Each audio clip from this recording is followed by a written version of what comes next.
this community, so they started letting things go.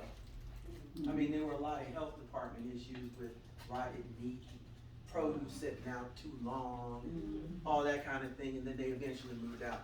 So when all of those major businesses moved out, the jobs went with them, and then now the message from the metro area is Park Hill is gang infested, there's a lot of poor people there, the housing is lousy, the schools are lousy, and we lost control of what our image was.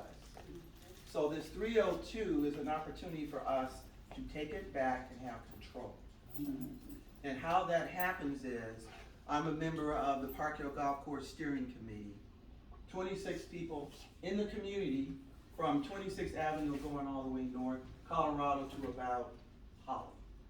And all of us live in these areas. And of the 26 members, half of us are black and brown folk. The other half is some of the South Park Hill people. 25% of this group, I say about 10 of them, are supporting working against us.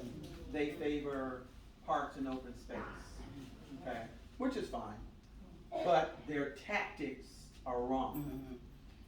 And last summer is when I figured out what they were doing, when they tried to take this very thing to city council and have them change the charter behind our backs.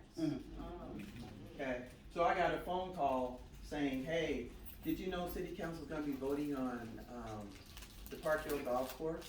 This was last May. I said no, so I went on down. A handful of us showed up.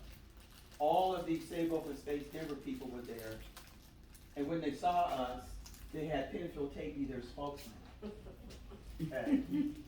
And he's standing up there at the microphone explaining what their concerns and issues were and why this should be a change to the charter. So when you change the charter, it's a change to the Denver Constitution. And the change they were proposing was that any land use decisions on Park Hill Golf Course need to be voted on by the city in the ballot form. We're saying, no, this is a local community decision. And so their issue is, well, there's a $2 million conservation easement on it, which is a land use restriction, or it just has to stay a park. Well, we know that things change. And when that land use restriction was put on the park was back in 1997. And this is what? 21. Okay, we didn't have a whole lot of people moving into Denver back then, like we do now. We didn't have a whole lot of homeless folk on the street like we do now. Our neighborhoods were intact. But what you're seeing now is that they're dismantling our community even more with reverse mortgages, closing down the schools, things like that, to even devalue what we have. So 302 is saying, no, we want the Park Hill Golf Course Steering Committee to be in charge. We want them to do their work because it takes about 2 years to plan communities. We want to bring in more engagement because so far, most of the engagement has been online.